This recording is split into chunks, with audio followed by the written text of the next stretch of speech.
మిత్రులందరికీ శుభోదయం. Welcome to morning news. మన వైనాల రాజు న్యూస్ ఛానల్ కి స్వాగతం. ఓవైపు వరద బీభత్సం, ఓవైపు బురద ప్రాంతం, మరోవైపు శరణార్థుల్లాగా ఎక్కడికక్కడ చెట్లు పుట్టలు మొత్తం వాన ఉధృతికి కొట్టుకపోతా ఉంటే, ఓవైపు సర్కార్ ప్రభుత్వం యంత్రాంగం అంతా వరద కల్లోలిత ప్రాంతాన్ని పరిశీలిస్తూ వారికి ధైర్యం చెప్తూ ఎక్కడికక్కడ రాష్ట్రానికి సంబంధించిన అధికారులు, నాయకులు, మంత్రులు, ముఖ్యమంత్రితో సహా తెలంగాణ రాష్ట్ర ప్రజలకు మేమున్నామన్న భరోసా కల్పిస్తూ పర్యటిస్తూ ఆదుకునే ప్రయత్నం చేస్తూ ఉంటే, ప్రధాన ప్రతిపక్షంగా ఉన్నటువంటి బీఆర్ఎస్ నాయకత్వానికి సంబంధించిన కేటీఆర్ అమెరికాలో పోయి పండుకున్నాడు. కేసీఆర్ ఫామ్ హౌస్ నుంచి బయటికి వెళ్ళలేదు. అరెస్ట్ అయి బయటికి వచ్చిన కవిత ఇంతవరకు కనీసం చుట్టపు చూపుగా కూడా వరద బాధితుల గురించి మాట్లాడలేదు. ఇంట్లో కూర్చున్న అగ్గిపెట్టి హరీష్ రావు స్పీచ్ ఇస్తున్నాడు. ఏడాపోయిందయ్యా. ప్రధాన ప్రతిపక్షంగా 10 సంవత్సరాలు అధికారం చెలాయించి తెలంగాణ రాష్ట్రాన్ని ఏలిన 10 సంవత్సరాల బీఆర్ఎస్ పార్టీ 39 ఎమ్మెల్యేలను ప్రధాన ప్రతిపక్షంగా ఇస్తే, ఓవైపు తెలంగాణ రాష్ట్రం అట్టుడుకుతా ఉంటే, ఓవైపు తెలంగాణ రాష్ట్రం అన్నమో రామచంద్ర అని ఇబ్బందులు పడతా ఉంటే, ప్రధాన ప్రతిపక్షంగా ఉన్న మీరు కనీసం ప్రజలకు ధైర్యం చెప్పనీకు, కనీసం ప్రజలను ములాఖత్ గానీకు, కనీసం తెలంగాణ అన్న పదం కోసమన్నా, తెలంగాణ బిడ్డల కోసమన్నా ఒక్కసారి కూడా గేటు దాటి బయటికి రాకపోవడం శోచనీయం. ఎట్లనయ్యా ఇట్లయితే తెలంగాణ రాజకీయాలు మాట్లాడద్దనే మేము అనుకున్నాం. కానీ రాష్ట్రం ఇంత ఇబ్బందికర పరిస్థితుల్లో ఉంటే కూడా మీరు కేవలం ఇంటికే పరిమితమై తెలంగాణ రాష్ట్ర ప్రజల బాధల్లో కూడా కనీసం మమేకం కాకుండా, తెలంగాణ ప్రజలను ఓదార్చే ప్రయత్నం చేయకుండా ఎక్కడికక్కడ మీరు ఫామ్ హౌజులల్లా, గెస్ట్ హౌజులల్లా పండుకొని ఉంటే ఎట్లా? తెలంగాణ ప్రజలు రాజకీయాలు చేయొద్దనే మేము అనుకున్నాం. ఎందుకంటే వరదల్లో వచ్చిన బురద కన్నా అత్యంత నీచమైన బురదగా మీ పార్టీ ఈరోజు పరిణమిల్లుతుంది. ఈరోజు ఆ విధంగా ప్రవర్తిస్తూ ఉంది. కేసీఆర్ నీకు ప్రతిపక్ష నేతగా అధికారం ఇచ్చి 9 నెలలు కావస్తున్న ప్రజలు నీళ్లలో కొట్టుకపోయి ఇబ్బందుల నుండి ప్రకృతి బీభత్సానికి ప్రకృతి పగబడితే సహాయం చేయకుండా కానీ కనీసం నేనున్నా నా భరోసా ఇవ్వాల్సిన బాధ్యత మీ పార్టీకి లేదా అని మన న్యూస్ ఛానల్ ద్వారా ప్రశ్నించడం జరుగుతుంది. ఇకపోతే ఓకే, పంట నష్టం కింద ఎకరాకు 10,000 బాధితులను అన్ని విధాలా ఆదుకుంటాం సీఎం రేవంత్. మృతుల కుటుంబాలకు 5 లక్షల పరిహారం ఇస్తాం. పాడి పశువులు చనిపోతే 50,000 ఇస్తాం. మున్నేరు వరద బాధితులకు తక్షణ సాయం కింద 10,000 ఇస్తాం. ఎన్డీఆర్ఎఫ్ తరహాలో తెలంగాణ డిజాస్టర్ రెస్పాన్స్ ఫోర్స్ ఏర్పాటు చేస్తాం. వరద టైంలో బురద రాజకీయాలు మానుకోవాలని బీఆర్ఎస్ కితుగు. సీఎంఆర్ఎఫ్ విరాళాలు ఇవ్వాలని దాతలకు రిక్వెస్ట్. ఖమ్మం, సూర్యాపేట వరద ముంపు ప్రాంతాల్లో పర్యటించిన సీఎం. 5,000 కోట్ల నష్టం వాటిల్లింది. వెంటనే 2,000 కోట్లు ఇవ్వండి. జాతీయ విపత్తుగా ప్రకటించండి. ప్రధాని నరేంద్ర మోడీకి సీఎం రేవంత్ లేఖ. వరద ప్రాంతాల పరిశీలనకు రావాలని విజ్ఞప్తి.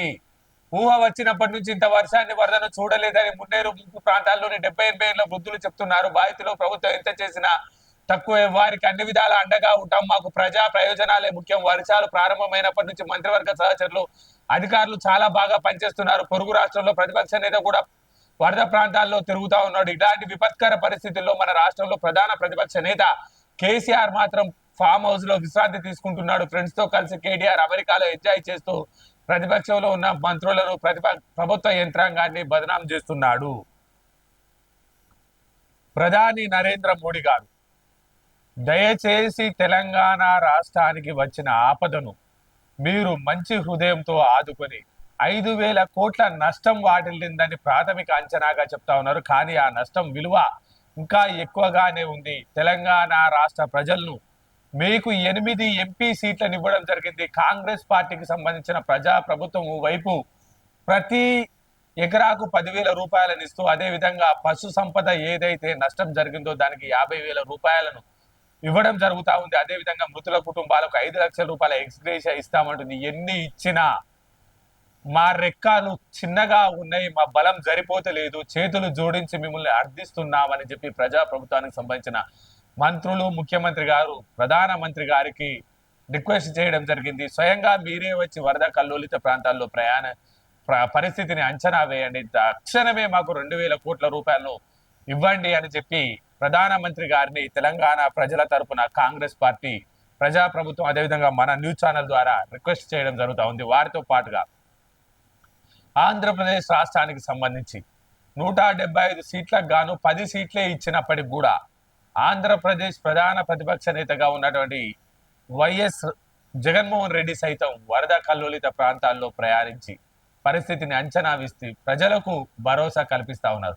కానీ 39 ఎమ్మెల్యే సీట్లతోటి ప్రధాన ప్రతిపక్షంగా ఉన్నటువంటి కేసీఆర్ కు సంబంధించిన బీఆర్ఎస్ పార్టీ ఇంతవరకు వారికి సంబంధించిన ఎమ్మెల్యేలు, మంత్రులు, వారు మాజీ మంత్రులు, వారి యంత్రాంగము, వారికి సంబంధించిన కార్యవర్గము ఎక్కడా పనులు చేయకుండా కేవలం అధికారులను మరియు మంత్రులను మరియు రాష్ట్ర ప్రభుత్వాన్ని నిందించే ప్రయత్నం మాత్రమే చేస్తా ఉన్నారు.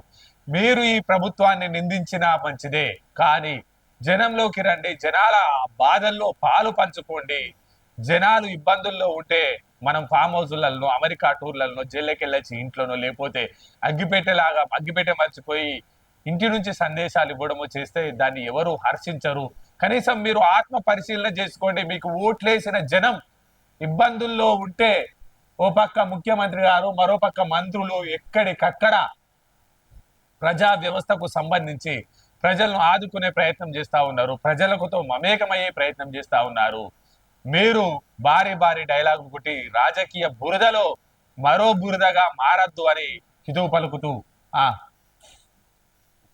2 రోజుల్లోనే అల్లకల్లోలం తెగిన కుంటలు, చెరువులు, కొట్టుకుపోయిన రోడ్లు, నీట మునిగిన ఊళ్ళు, జలమయమైన కాలనీలు, విరిగిన చెట్లు, స్తంభాలు, తెగిపోయిన కరెంటు తీగలు, కూలిన 1000కి పైగా ఇండ్లు, 20 మందికి పైగా మృతి, పునరావాస కేంద్రాలకు 5,000 మంది తరలింపు, 4.15 లక్షల ఎకరాల్లో పంట నష్టం, మహబూబాద్ జిల్లా నరసింహులపేట వరద దాటికి పొలంలో వేసిన ఇసుక మేటలు. అయ్యో భగవంతుడా. హైదరాబాద్ విజయవాడ హైవేపై రామాపురం క్రాస్ రోడ్ వద్ద దెబ్బతిన్న బ్రిడ్జిని పరిశీలిస్తున్న మంత్రి ఉత్తమ్. మంత్రులంతా ముంపు ప్రాంతాల్లోనే 3 రోజులుగా బాధితులకు సహాయ చర్యలు ఎప్పటికప్పుడు అధికారులతో అంచనా సమీక్షలు, అన్ని ప్రభుత్వ శాఖలను కలుపుకొని ముందుకు వెళ్తున్న తెలంగాణ ప్రభుత్వ మంత్రులు. నిందితుల నీట మునిగిన విల్లాలు హైదరాబాద్ శివార్లో మోకిలాలోని పలోమా విల్లాలో వాసుల అవస్థలు, నిలిచిన కరెంటు నీటి సరఫరా, 33 ఎకరాల్లో 212 విల్లాలు, 1000 మంది నివాసం, ఒక్కో విల్లా ఖరీదు 5 కోట్ల నుంచి 7 కోట్లు, సమస్య పరిష్కరించాలని ఎమ్మెల్యే యాదయ్యకు వినతి. భారీ వర్షాలు నష్టంపై ఉన్నతాధికారులతో రివ్యూ నిర్వహిస్తున్న సీఎం రేవంత్ రెడ్డి పక్కన డిప్యూటీ సీఎం మంత్రులు వెంకటరెడ్డి, పొంగులేటి, ఉత్తమ్, ప్రభుత్వ సలహాదారు వేం నరేందర్ రెడ్డి.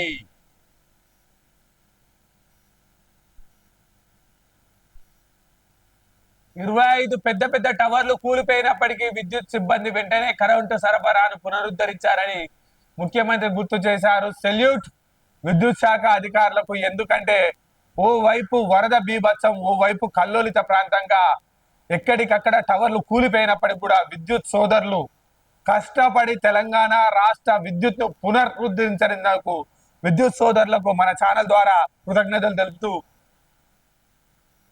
దెబ్బతిన్న రోడ్లు, వాగులు, వంకలు, పొర్లుతున్న రోడ్లు, వరద ప్రవహిస్తున్న రోడ్లపై ఎవరు దాటే ప్రయత్నం చేయవద్దని సీఎం హెచ్చరించారు.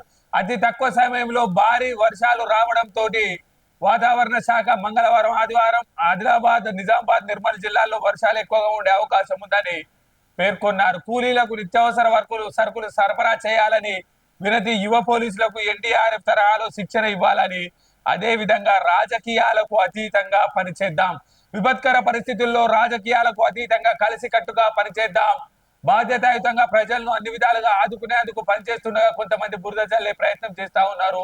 బురద రాజకీయాలు మానేసి పార్టీలకు అతీతంగా ప్రజలను అందరూ ఆదుకోవాలని సోమవారం సీఎం రేవంత్ రెడ్డి సూర్యాపేట, మోతే మండలం నామావరం వద్ద మంత్రులు ఉత్తమ్ కుమార్ రెడ్డి, కోమటిరెడ్డి వెంకటరెడ్డి, జిల్లా యంత్రాంగం సమీక్ష నిర్వహించినారు. బెయిల్ కోసం, కవిత బెయిల్ కోసం 20 మందితోటి ఢిల్లీకి వెళ్ళిన బీఆర్ఎస్, 20 మంది ఎమ్మెల్యేలతోటి ఢిల్లీకి వెళ్ళిన బీఆర్ఎస్ యంత్రాంగం ఈ రోజు ఏడబెయ్యరయ్యా, ఏడబన్నరయ్యా మీరు. ఓ పక్క వరద బీభత్సం, ఓ పక్క బురద భయం, ఓ పక్క కరెంటు వేయింది, ఓ పక్క శరణార్థుల లెక్క అన్నమో రామచంద్ర అని తెలంగాణ రాష్ట్ర ప్రజలు ఇబ్బంది పడతా ఉంటే బెయిల్ల కోసం 20 మంది ఎమ్మెల్యేలతోటి ఢిల్లీ చుట్టూ చెక్కర్లు కొట్టిన బీఆర్ఎస్ ఎమ్మెల్యేలారా ఎక్కడ పోయిరయ్యా మీరంతా అని తెలంగాణ ప్రజలు అడుగుతా ఉన్నారు. పాలేరు వరద బాధిత ప్రాంతాల్లో పర్యటిస్తున్న సీఎం రేవంత్ రెడ్డి మన్నేరు బాధితులకు తక్షణ సహాయం కింద 10,000 రూపాయలు అండగా ఉంటాం. బాధితులకు సీఎం రేవంత్ రెడ్డి ఓదార్పు. ఖమ్మం మన్నేరు ముంపు ప్రాంతాల్లో పర్యటన. కేటీఆర్ ఎంజాయ్ చేయి, కానీ తెలంగాణ రాష్ట్ర ప్రభుత్వాన్ని తెలంగాణ ప్రజలు అసహించుకునే విధంగా మీ మాటలతోటి బురద రాజకీయాలు చేయొద్దు. వర్షంలో వచ్చిన బురద కన్నా మీరు మాట్లాడే నీచమైన బురద మాటలే ఎక్కువగా బాధ పెడతా ఉన్నాయని చెప్పి సీఎం రేవంత్ రెడ్డి చెప్తారు. కేంద్రం పెద్దన్న పాత్ర పోషించాలి. రాష్ట్రంలో ఊహించని విధంగా జాతీయ విపత్తు వచ్చిందని 5,438 కోట్లను జాతీయ విపత్తు నిధుల నుంచి కేంద్రం విడుదల చేయాలని ప్రభుత్వానికి ఆయన విజ్ఞప్తి చేశారు. నిధులు ఇవ్వడమే కాకుండా ఖమ్మం, సూర్యాపేట, మహబూబాద్ జిల్లాలో ప్రధాన మోడీ స్వయంగా పర్యటన చేయాలని, రాజకీయాలకు అతీతంగా వ్యవహరించాలని, కష్ట సమయంలో తమకు ప్రభుత్వం ఎలాంటి భేషజాలకు పోదని మిమ్మల్ని చేతుల జోడించి అర్జిస్తున్నామని సీఎం రేవంత్ మోడీ గారికి వినతి పత్రాన్ని పంపడం జరిగింది. మంత్రులంతా ముంపు ప్రాంతాల్లోనే. ఖమ్మం జిల్లా జక్కేపల్లిలో ఎంపీ రఘురాం రెడ్డితో కలిసి పంట పొలాలను పరిశీలిస్తున్న మంత్రి పొంగులేటి, మహబూబాద్ లో సీతక్క, నిర్మల్లో శ్రీధర్ బాబు గారు, కోదాడలో ఉత్తమ్ పర్యటన. వడ్డేపల్లి వాగుపై వంతెన నిర్మాణానికి కృషి చేస్తా మీడియాతో మాట్లాడుతున్న చెన్నూరు ఎమ్మెల్యే వివేక్ వెంకటస్వామి. వరదల్లోనూ బురద రాజకీయాలైన బీఆర్ఎస్ నేతల వ్యాఖ్యలపై మంత్రి సీతక్క ఫైర్. మేం గడిల్లో ఫామ్ హౌస్ లో పడుకోలే, ప్రజల మధ్య ఉన్నాం. ప్రతిపక్షాలు పనికిమాలిన విమర్శలు. బట్టి విక్రమార్క ప్రభుత్వం హై అలర్ట్ గా ఉన్నందునే ప్రాణ నష్టం తగ్గింది. జంట నగరాల్లో వరద విపత్తును ఎదుర్కోవడానికి హైడ్రాను సిద్ధం చేశాము. వరద బాధితులకు తక్షణ సహాయం అందిస్తామని వెల్లడి. హైడ్రా విద్యుత్ సిబ్బంది శ్రమ కనిపించట్లేదా కేటీఆర్, కేసీఆర్ అని చెప్పి అడుగుతా ఉన్నారు. మీ ప్రభుత్వంలో 10 సంవత్సరాలు చెరువులను కబ్జా చేస్తుంటే 10 సంవత్సరాల విధ్వంస ఫలితమే నేడు హైదరాబాద్, అదేవిధంగా ఖమ్మం, అదేవిధంగా వరంగల్ ప్రాంతాలు, మహబూబాద్ కు సంబంధించిన ప్రాంతాల్లో జరిగిన ఈ వరద విభత్సానికి కారణం మీ 10 సంవత్సరాల కాలంలో చెరువులను ఆక్రమణలు చేయడమే. ఓ పక్క తెలంగాణ రాష్ట్ర విద్యుత్ సంఘం ఎక్కడికక్కడ 25 టవర్లు కూలిపోయినప్పటికి కూడా రాత్రింబవలు కష్టపడి తెలంగాణ రాష్ట్ర ప్రజానికానికి విద్యుత్ సరఫరా చేసింది. కళ్ళు కనిపిస్తలేవా ప్రతిపక్షానికి? విద్యుత్ సంఘం సోదరులు చేసిన కృషిని కొనియాడాల్సింది పోయి, ప్రభుత్వం యంత్రాంగం చేసిన కృషిని కొనియాడాల్సింది పోయి బురద రాజకీయాలు చేస్తారా? బురదలో పుట్టి బురద రాజకీయాలు చేసి బురద మాటలు మాట్లాడే బురద మనసులకు ఇంకా ఇంతకన్నా ఏం ఎక్కువ ఆశిస్తాము? మీరు ఇప్పటికైనా తెలంగాణ ప్రజలు 39 సీట్లు ఇచ్చి ప్రధాన ప్రతిపక్షంగా ఉంచి 10 సంవత్సరాలు మీకు అధికారాన్ని కట్టబెట్టారు. తెలంగాణ ప్రజల కోసం ఆలోచన చేయండి. మీరు ఫామ్ హౌజుల్లో పండుకోవడం బంద్ చేసి తెలంగాణ ప్రజల మధ్యకు రారి అని చెప్పి ఓ పక్క కాంగ్రెస్ పార్టీకి సంబంధించిన ఎమ్మెల్యేలు, అదేవిధంగా ప్రజలు కోరుతా ఉన్నారు. మృతుల కుటుంబాలకు 25 లక్షల చొప్పున ఇవ్వాలి. BRS MLA KTR demand. 5 లక్షలే ఇస్తామనడం అన్యాయం అని వ్యాఖ్య. ఎవరు? కేటీ రామారావా? ఈ రకుల్ రావు ఇప్పుడు ఎక్కడున్నాడు అధ్యక్ష? అమెరికాలో. ఓ పక్క తెలంగాణ రాష్ట్రానికి సంబంధించి వరదలు అల్లకల్లోలం సృష్టించి సునామీ లాంటి తీవ్రతను సృష్టించి తెలంగాణ రాష్ట్ర ప్రజానికాన్ని అతలాకుతలం చేస్తా ఉంటే, తెలంగాణ రాష్ట్రానికి సంబంధించిన మంత్రులంతా, అధికారులంతా, యంత్రాంగం అంతా ప్రజల వద్దకెళ్ళి మేమున్నామని భరోసానిస్తా ఉంటే, తెలంగాణ ప్రజల కన్నీటిని తూర్చే కష్టకాలంలో మేమున్నామని కన్నీటిని తుడుస్తా ఉంటే, అమెరికాలో షికారు చేస్తున్న కారు యజమాని, అమెరికా పర్యటనలో షికారు చేస్తున్నటువంటి ఈ కేటీ రామారావు, ఫామ్ హౌస్ లో పండుకున్న కేసీఆర్, జైలు నుంచి బయటికి వచ్చి ఒక్క రోజు కూడా, ఒక్క క్షణం కూడా తెలంగాణ ప్రజల గురించి మాట్లాడని తైతక్క, అదే విధంగా అగ్గిపెట్టె మర్చిపోయినటువంటి హరీష్ రావు ఇప్పటి వరకు తెలంగాణ రాష్ట్ర ప్రజలను ఆదుకున్న పాపాన పోలేదు. అదే తైతక్క జైలు నుంచి విడుదలయ్యే రోజు మాత్రం తెలంగాణ రాష్ట్రానికి సంబంధించిన బీఆర్ఎస్ పార్టీకి సంబంధించిన 20 మంది ఎమ్మెల్యేలను ఢిల్లీకి వేయరు.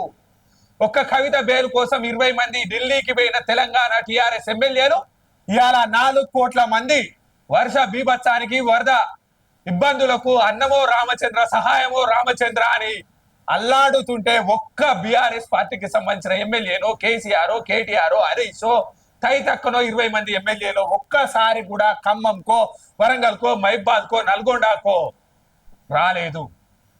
అంటే తెలంగాణ రాష్ట్రానికి సంబంధించిన 4 కోట్ల మంది ప్రజల ఆకాంక్ష 4 కోట్ల మంది బురదల్లో ఇబ్బందుల్లో చిక్కుకున్నా గాని కవిత బేలు కోసం 20 మంది ఎమ్మెల్యేలు హెలికాప్టర్లలో ఏరోప్లేన్లలో ఢిల్లీ చుట్టూ చక్కర్లు కొట్టి ఆమెను పెద్ద హీరోయిన్ లెక్క పెద్ద స్వతంత్ర సంగ్రామం చేసిన యోధురాల లెక్క తీసుకొచ్చారు. కానీ వరద ప్రాంతాలలో ఇంతవరకు ఒక్క బీఆర్ఎస్ పార్టీకి సంబంధించిన ఎమ్మెల్యే కూడా పాల్గొలేదు. కేటీఆర్ ఫామ్ హౌస్ లో పండుకుంటే కేటీఆర్ అమెరికాలో ఉన్నాడు. వచ్చిన కవితమ్మ తైతక్కలు ఆడుకుంటా ఇంట్లో అంటే కేటీఆర్ హరీష్ రావు మాత్రం అగ్గిపేట చాంబలు చెప్తా ఉన్నాడు. కవిత కోసం వెళ్ళిన తలసాని శ్రీనివాసో లేకపోతే మన సత్యవతి రాథోడో లేకపోతే సవితక్కనో లేకపోతే కౌశిక్ రెడ్డో లేకపోతే దాస్యం వినయ్ భాస్కర్ ఏడవన్నారయ్యా మీరంతా మీ ప్రాంతాలకు సంబంధించిన జనాలు అన్నమో రామచంద్ర అని అంటా ఉంటే ఓ పక్క ప్రజా ప్రభుత్వానికి సంబంధించిన ఎమ్మెల్యేలు మంత్రులు అధికారులు తెలంగాణ రాష్ట్రానికి సంబంధించిన విద్యుత్ ఉద్యోగులకు నమస్కారం పెట్టాలి. ఎందుకంటే 30 టవర్లు ఖమ్మం జిల్లాకు సంబంధించి 30 టవర్లు ఎక్కడికక్కడ కూలిపోతే రాత్రికి రాత్రి విద్యుత్ను పునరుద్ధరించారు. అది కమిట్మెంట్. ఆ విధంగా పనిచేయాలి. ఏమంటుడు వరదల్లో చిక్కుకొని ప్రాణాలు కోల్పోయిన వారి కుటుంబాలకు 25 లక్షల చొప్పున నష్టపరిహారం అందించాలని ప్రభుత్వాన్ని BRS working president KTR demand చేశారు. మృతుల కుటుంబాలకు 5 లక్షల చొప్పున మాత్రమే ఇస్తామనడం అన్యాయమని పేర్కొన్నారు. జిహెచ్ఎంసీకి వరదలు వచ్చినప్పుడు మృతుల కుటుంబాలకు 25 లక్షలు ఇవ్వాలని పిసిసి అధ్యక్షుడు హోదాలో రేవంత్ రెడ్డి డిమాండ్ చేశారు. కేటీఆర్ గుర్తు చేశారు. ఇప్పుడు రేవంత్ సీఎం గా ఉన్నారని 25 లక్షల చొప్పున పరిహారం ఇవ్వాలని మృతుల కుటుంబాలను ఆదుకోవాలని ట్విట్టర్ వేదికగా ఆయన కోరుకున్నాడు. సిగ్గుండాలి ట్విట్టర్ వేదికగా కోరుకోండి. రాష్ట్ర ప్రభుత్వం అసమర్థత చేతగానితనం ముందస్తు ప్రణాళిక లేకపోవడం వల్లే ప్రాణ నష్టం జరిగిందని ఆయన ఆరోపించారు. సిగ్గుండాలే. ఇంకేదో అంటాడు. ఎస్ఎన్డిపి వల్లే హైదరాబాద్ కు ముప్పు తప్పింది. తాము అధికారంలో ఉన్నప్పుడు ముందు చూపుతో ఏర్పాటు చేసిన స్ట్రాటజిక్ నాలా డెవలప్మెంట్ ప్రోగ్రామ్ వల్లే హైదరాబాద్ కు వరద ముప్పు తప్పిందని మరో ట్వీట్ లో కేటీఆర్ పేర్కొన్నారు. 2-3 రోజులుగా హైదరాబాద్ లో ఎడతెరిపి లేకుండా వర్షం కురుస్తున్న లోతట్టు ప్రాంతాలు ముప్పు గురికాకుండా కాపాడంలో ఎస్ఎన్డిపి కీలక పాత్ర పోషించిందన్నారు. సిగ్గుండాలిగో. తాము అధికారంలో ఉన్నప్పుడు ముందు చూపుతోటి నాలా డెవలప్మెంట్ ప్రోగ్రామ్ చేసిండట. నీ మీద పుంకాలుగా చరిత్ర వస్తుంది. హైదరాబాద్ లోని 223 చెరువులకు సంబంధించి రియల్ ఎస్టేట్ వ్యాపారులను పిలిపించుకొని నీ ఫామ్ హౌస్ లో కూర్చొని నీకు ఈ చెరువు ఈ చెరువులో నువ్వు ఇంత కట్టుకొని రియల్ ఎస్టేట్ వ్యవస్థను నడిపించి రియల్ ఎస్టేట్ దగ్గర కోట్ల రూపాయలు దంచుకొని హీరోయిన్లతోటి పబ్బులతోటి పేకాటతోటి డ్రగ్ తోటి మాఫియా తోటి మెడిసిన్ తోటి చిల్లర మల్లర వేషాలేసి హైదరాబాదును విశ్వనగరంగా ఉన్న హైదరాబాదును వరద కల్లోలిత ప్రాంతంగా చేసిన సిగ్గు లేని నాయకత్వం నీది. నువ్వు హైదరాబాద్ లో నాలాల కబ్జా కాకుండా హైదరాబాద్ లో ఎన్ఫోర్స్మెంట్ పెట్టి హైదరాబాద్ ను కాపాడినామని చెప్తా ఉన్నా. ఇంత వరద జరుగుతా ఉంది, ఇంత విపత్తు జరుగుతా ఉంది, 20 మంది ఎమ్మెల్యేలను వేసుకొని నీ చెల్లె కోసం ఢిల్లీ పోయిన సన్నాసి ఇవాళ ఇంత వరద జరుగుతా ఉంటే ప్రజల దగ్గరికి రావాలని సోయి లేదా టిఆర్ఎస్ పార్టీ ఎమ్మెల్యేలకు? కవిత స్వతంత్ర ఉద్యమం చేసిందని పోయి కవిత దగ్గరికి పోయి 20 మంది ఎమ్మెల్యేలు ఎందుకు ఇవాళ సవిత కనబడతలేదు? ఎందుకు ఇవాళ ఆమె సత్యవతి రాథోడ్ కనబడతలేదు? ఎందుకు ఇవాళ సునీతా లక్ష్మారెడ్డి కనబడతలేదు? ఎందుకు కౌశిక్ రెడ్డి కనబడతలేడు? ఎందుకు తలసాని శ్రీనివాస్ కనబడతలేడు? ఎందుకు కేటీఆర్ కనబడతలేడు? ఎందుకు హరీష్ కనబడతలేడు? ఎందుకు బీఆర్ఎస్ పార్టీకి సంబంధించిన ఎమ్మెల్యేలు ఒక్కరు కూడా వరద ప్రాంతాలలో ఎందుకు కనిపిస్తలేరు? ఓట్లేసుడు పాపమా? 39 మంది ఎమ్మెల్యేలను ఇచ్చి ప్రతిపక్ష హోదా ఇస్తే కేసీఆర్ ఫామ్ హౌస్ లో పండుకోని కోసమా? ప్రజలు కష్టాలలో ఉండి అన్నమో రామచంద్ర అని బాధతో ఏడుస్తా ఉంటే కనీసం ఓదార్పునిచ్చే శక్తి లేదా? లక్షల కోట్ల రూపాయలు సంపాదించుకున్నారు తెలంగాణ రాష్ట్ర బిడ్డల మీద. ఎన్ని బలిదానాలు చేస్తే మీకు 10 సంవత్సరాలు అధికారం వచ్చింది? ఏ రోజు కూడా తెలంగాణ ప్రజలు మేము చచ్చి మీకు అధికారం ఇచ్చినమనండి. ఇప్పుడు కూడా తెలంగాణ ప్రజలు ఎంత మంచి వాళ్ళంటే ఇప్పటికి కూడా మిమ్మల్ని ఒక్క మాట అనట్లేదు. ఇప్పటికి కూడా తెలంగాణ ప్రజలు ఎవరిని ఒక్క మాట అంటలేరు అధ్యక్ష. దుఃఖం వస్తా ఉన్నది. ఈయన పోయో ఇంట్లో కూర్చొని ట్వీట్ పెడతాడు, ఈయన పోయో అమెరికాలో ట్వీట్ పెడతాడు.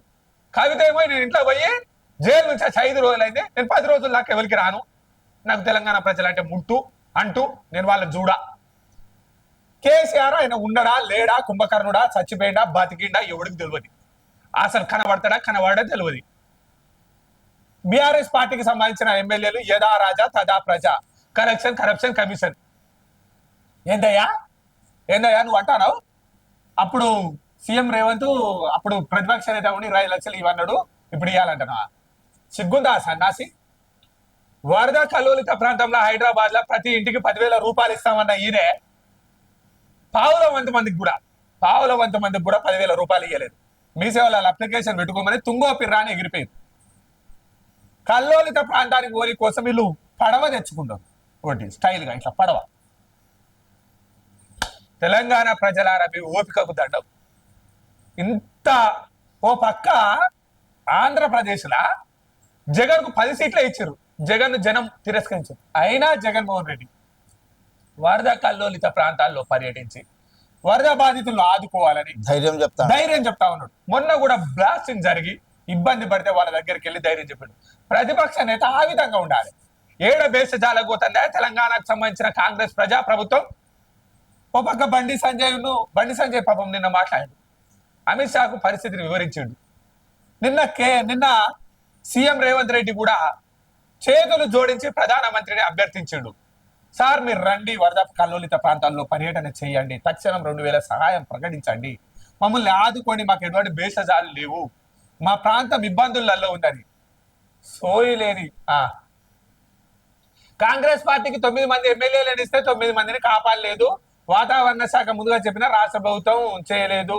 74 ఏళ్ళు ఉన్న చంద్రబాబు బయట తిరుగుతా ఉంటే సీఎం ఇంట్లో ఉన్నాడు. సీఎం ఇంట్లో ఉన్నాడు సన్నాసి, సిగ్గుండాలని తెలియలేదు. మిమ్మల్ని మాట్లాడాలంటే నాకే బురదల ఉట్టి బురదల బతికి బురద చల్లి బురదలే సావురి. ఏం చేసుకుంటారా? కోట్ల రూపాయలు 10 సంవత్సరాల అధికారంలో ఉన్నారు. అయ్యో పాపం అన్నారు. అన్ని చెల్లె కోసం టుర్రున ఒక ఫ్లైట్ వేసుకొని 20 మంది ఎమ్మెల్యేలను పట్టుకొని పోయినావు. నువ్వు అమెరికా పోయినావు, ఉన్న ఎమ్మెల్యేలు గడ్డి పీకుతాండ్రా? పట్టించుకోవాల్సిన అవసరం లేదా?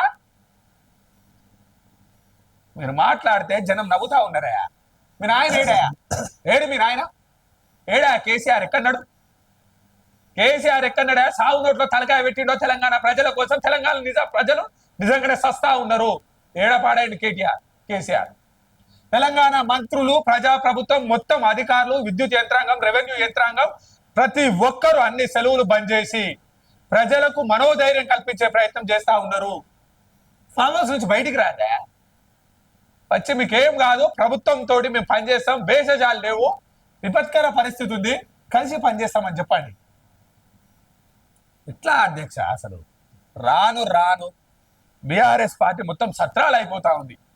ఓన్లీ డబ్బులు, అధికారం ఉంటేనే. ఎవడన్నా వీళ్ళకు రేపు రాబోయే కాలంలో స్థానిక సంస్థల ఎన్నికలకు గనక వీళ్ళు గనక వచ్చినప్పుడు వీళ్ళకి బుద్ధి చెప్పండి. ఓటుతో బుద్ధి చెప్తే వీళ్ళకి బుద్ధి రాలే, ఇంకా దేంతోనైనా బుద్ధి చెప్పాలి. ఈయన చూడు అధ్యక్ష, వరదలపై సోయలేని సర్కార్, మాజీ మంత్రి జగదీష్ రెడ్డి. ఏడవైన వేను నల్గొండరా? ఈయన ఏం మాట్లాడతాడా ఈయన?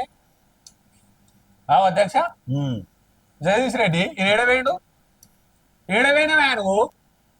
సోయలేని సర్కార్ కరెక్టే, సోయలేని కేసీఆర్ ఏడవేండు. నువ్వు ఏడవేనావు. అందరు మంత్రులు మొత్తం నీకు ప్రాంతానికి సంబంధించిన ఎమ్మెల్యేలంతా నల్గొండ మొత్తం తిరుగుతా ఉన్నారు, వరద కల్లోలిత ప్రాంతాలను చూస్తా ఉన్నారు.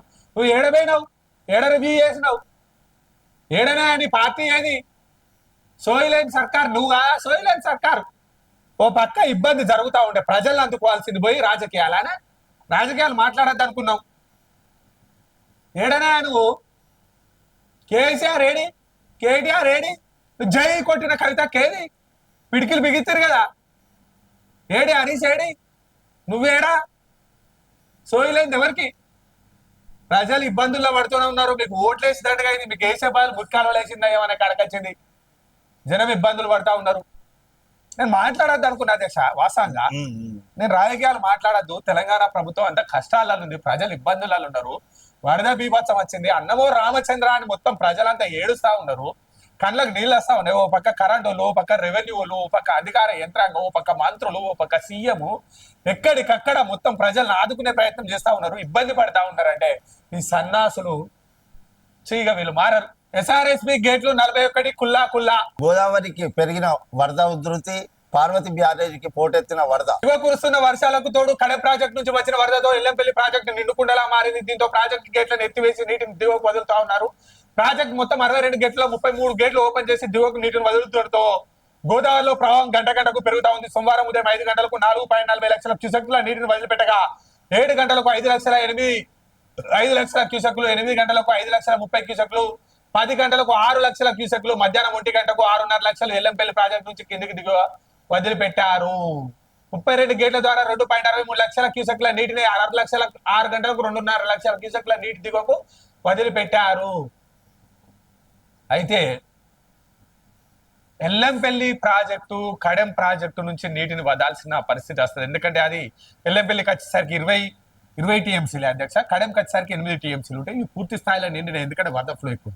కానీ ఏదైతే మిడ్ మానేరు ఎల్ఎండి ఉన్నాయో వాటికి సంబంధించిన వరదను మాత్రం వదలకూడదు. ఎస్ఆర్ఎస్పి నుంచి డైరెక్ట్ గా వచ్చే వరదను మిడ్మానేరులో ఫ్రీజ్ చేయాల్సిందే. మిడ్మానేరు 20 టీఎంసీలు, ఎల్ఎండి 20 టీఎంసీలు, దాని దగ్గర నుంచి కొండపోచం 20 టీఎంసీలు, దాని దగ్గర నుంచి మల్లన్న సాగర్ 50 టీఎంసీలు ఉంటాయి. కాబట్టి ఈ వాటర్ ను అక్కడనే ఎల్ఎండి కాన్నే, ఏది మిడ్మానేరు కాన్నే ఫ్రీజ్ చేస్తే ఎల్ఎండి, కొండపోచమ్మ, రంగనాయక సాగర్, అదే విధంగా మల్లన్న సాగర్కి వెళ్తే మల్లన్న సాగర్ నుంచి మళ్ళీ లిఫ్ట్ ద్వారా హైదరాబాద్ కు నీటి జలాలను తరలించే కార్యక్రమం ఉంటుంది. కాబట్టి అధికారులారా మిడ్మానేరుకు వచ్చే వరద నుంచి ఏదైతే మల్లన్న సాగర్ వరకు ఉన్న ప్రాజెక్టులు నింపాల్సిన అవసరం ఉందని మన ఛానల్ ద్వారా కోరడం జరుగుతుందా.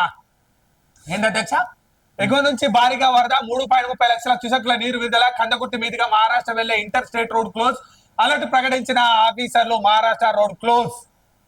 రేంజల్ మండలం కందకుర్తి మీదుగా మహారాష్ట్ర వెళ్లే ఇంటర్ స్టేట్ రోడ్ సోమవారం మధ్యాహ్నం క్లోజ్ చేశారు. గోదావరి నదిపై కందకుర్తి దగ్గర నిర్మించిన బ్రిడ్జ్ కేవలం 1 ఫీట్ తేడాతో వరద కొనసాగుతుంది. ఏ క్షణమైన వంతెన మీద నీరు ప్రవహించే సూచన ఉన్నందున రాకపోకలు నిలివేస్తూ రేంజల్ ఇన్ఛార్జ్ తహసీల్దార్ శ్రవణ్ బారికేడ్లు ఏర్పాటు చేశారు. మంజీరా, హరిద్రా నదులు కందకుర్తి వద్ద గోదావరిలో కలుస్తా ఉన్నాయి. అధ్యక్ష, ఎంత ఘోరం చూడు, కింద ఘోరం. మికిలాలో నీట మగిన విల్లాలు అంటే ఖమ్మంలోని ఓ ఇంట్లో బురదమయమైన సామాన్లు. 4th క్లాస్ ఎంప్లాయీస్ కాలనీలో సామాన్లను వర్షం నీటితోనే శుభ్రం చేసుకుంటున్న మహిళలు. ఎవరిని కదిలించినా కన్నీళ్లే. కట్టుబట్టలతో మిగిలిపోయిన మున్నేరు బాధితులు. ఇంకోటి అధ్యక్ష, ఇలా రెస్క్యూ టీం కూడా బాగా శ్రమ పడుతుంది. వాళ్ళకి హాట్సాప్ చెప్పచ్చు. కరెంట్ వాళ్ళు రెస్క్యూ టీం వాళ్ళ ప్రాణాలకు తెగించి చూడు అధ్యక్ష, ఇంత ఘోరం. కట్టు బట్టలతో మిగిలినాం. ఒక్కసారిగా వరద ముంచెత్తడంతో ఆదివారం రోజంతా పిల్లలతో పాటు డాబా పైన ఉండిపోయాం. ఇంట్లో సజ్జాల దాకా వరద ముంచెత్తింది. ఫ్రిజ్, టీవీ అన్ని పాడైపోయినాయి. మంచాలు కూడా నీళ్లలో మునిగిపోవడంతో పనికి రాకుండా పోయాయి. 2 క్వింటాల బియ్యం కూడా ఖరాబ్ అయినాయి. కట్టు బట్టలతో రోడ్డున పడ్డాం. ప్రభుత్వమే ఆదుకోవాలి. అక్కిరాజు, ఆదిలక్ష్మి. ఇంత ఘోరం. 30కి పైగా కాలనీలు జలమయం. ఖమ్మం 4th క్లాస్ ఎంప్లాయీస్ కాలనీలో కొట్టుకు వచ్చిన కారు. ఇది చూడు అధ్యక్ష, చదువు. 2 రోజుల్లోనే అల్లకల్లోలం. సూర్యాపేట జిల్లా మేళ్లచెరువు కందిబండ వద్ద కుప్పకూలిన వంతెన. అయ్యో దేవుడా. పునరావాస కేంద్రాలకు 5,774 మంది. విజయవాడ హైవే పునరుద్ధరణ, పాక్షికంగా ధ్వంసమైన బ్రిడ్జి, కొట్టుకుపోయిన నేషనల్ హైవే, మహారాష్ట్రకు రాకపోకలు బంద్, కిలోమీటర్ల పేర కొట్టుకుపోయిన హైవే, 1000 మందికి పైగా ఇండ్లు కూలినాయి. ఖమ్మం అతలాకుతలం, మున్నేరు ఇబ్బంది. నల్గొండ, సూర్యాపేట గజగజ వణుకుతా ఉంది. సింగరేణిలో వరుణుడి దెబ్బ. వరుస వర్షాలతో పూర్తిగా నిలిచిపోయిన బొగ్గు ఉత్పత్తి. మంచిర్యాల జిల్లా శ్రీరాంపూర్ ఓసీపీ క్వారీలోకి చేరిన భారీ వరద నీరు. గత నెలలో 83% మాత్రమే బొగ్గు వెలికితేగా ఓపెన్ కాస్ట్ గనుల్లోకి చేరిన నీరు పనులు బంద్. 300 కోట్ల నష్టం రావడంతో మేనేజ్మెంట్ ఆందోళన. కదలని మిషన్లు, సాగని పనులు. మందమరి కేకే ఓసీపీఆర్ లో నిలిచిన వెహికల్స్. 2 ఏరియాల్లోనే 100% ఉత్పత్తి. ఆదుకోని ఆగస్టు నెల. ఏం కష్టం కాదండి. ఓవైపు వరద బీభత్సం, ప్రళయం విస్తృతంగా విజృంభించి ప్రజలను అతరాకుతలం చేస్తుంది. మనకు ఉత్పత్తి లాభదాయకమైన సింగరేణి నడవకపోయినా నష్టం లేదు. ప్రజలు ఇబ్బందుల్లో ఉన్నారు. ప్రజలను ఆదుకోవాల్సిన ఆలోచన చేయాల్సిందిగా మనం కోరుతా ఉన్నాం. రోడ్ల డ్యామేజ్ 1000 కోట్లు. భారీ వర్షాలు, వరదలకు తగిన రోడ్లు, బ్రిడ్జిలు నష్టాన్ని అంచనా వేస్తున్న ఆర్ఎండ్బి, ఎన్హెచ్ ఆఫీసర్లు తక్షణ రిపేర్లకు 5.67 కోట్లు అవసరమనే అంచనా. 13 చోట్ల నేషనల్ హైవేలు డ్యామేజ్. వరద బీభత్సానికి ఎక్కడికక్కడ కట్టలు కుంటలు తెగిపోవడంతో రోడ్ల బీభత్సం. మేడిపల్లి ఓసీపీ జీడీకే 1-3 గ్రూప్ మైన్లలో అలర్ట్. గోదావరిలో వార్నింగ్ లెవెల్స్ ను పరిశీలించిన సింగరేణి జీఎం. ఎల్లంపల్లి ప్రాజెక్ట్ గేట్లు ఎత్తివేయడంతో జీడీకే 1-3 గ్రూప్ మైన్ ఆఫీసర్లను సింగరేణి జీఎం అలర్ట్ చేశారు.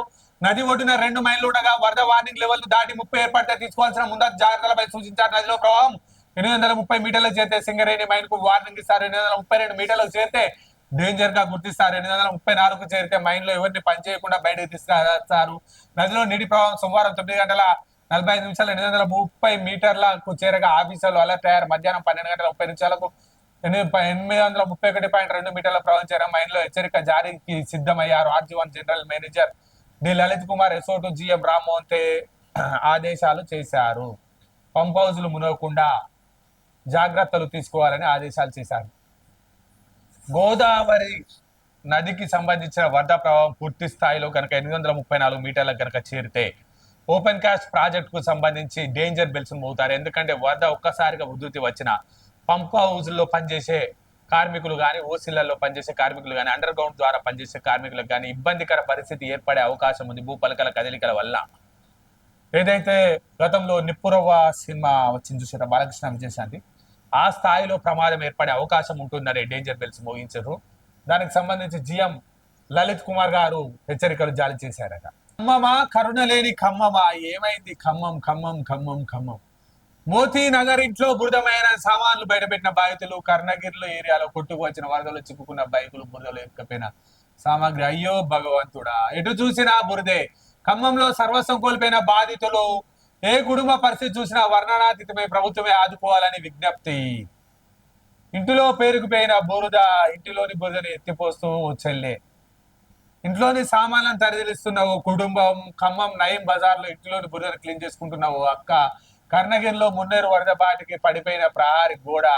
కర్ణగిరిలో వరద ఉధృతికి పాడైన ఇల్లు. నయా బజార్ లో బట్టలు క్లీన్ చేస్తున్న అవ్వ. 4th క్లాస్ ఎంప్లాయీస్ కాలనీలో ఇళ్లలోకి వరదతో వచ్చిన పాడైపోయిన సామాన్లు. ఖమ్మం బురదలోనే కునుకు తీస్తున్న ఒంటరి మహిళ. కొత్తగూడెంలో దెబ్బతిన్న వరి పంట. గోకల్పలో కూలిపోయిన ఇనుప జాలీలు. కొసమంచి పాలేరు అలుగులో అలుగుపారడంతో ధ్వంసమైన హైవే రోడ్డు. మన్నేరు ప్రాంతాల్లో పర్యటిస్తున్నటువంటి పొంగులేటి శ్రీనివాసరెడ్డి. మంత్రి తుమ్మలకు ఆర్థిక సాయం చేస్తున్నటువంటి జీవీఆర్ మాల్ కు సంబంధించిన వాళ్ళు. విద్యా సంస్థలకు సెలవులు. బాధితులందరినీ ఆదుకుంటాం తుమ్మల నాగేశ్వరరావు గారు. ప్రజలకు అధికారులు అండగా ఉండాలి కూనంనేని సాంబశివరావు గారు. వరద బీభత్సం. ఉమ్మడి వరంగల్ జిల్లాలో పలు చోట్ల ఇబ్బంది. 100 ఎకరాల్లో ఇబ్బంది. దెబ్బతిన్న మైబాద్, చిన్నగూడూరు, ఉంగపల్లి హైవే లైన్. అరికే వాగు ఉధృతికి డ్యామేజ్ అయిన రహదారి. కొట్టుకుపోతున్న ఆటో. కాపాడిన గ్రామాలు. రైతులను ఆదుకోవాలి. ఏజెన్సీలో మంత్రి సీతక్క పర్యటన. ఎట్లనయ్యా. ముంపు ప్రాంతాలను పరిశీలించిన ప్రజా ప్రతినిధులు.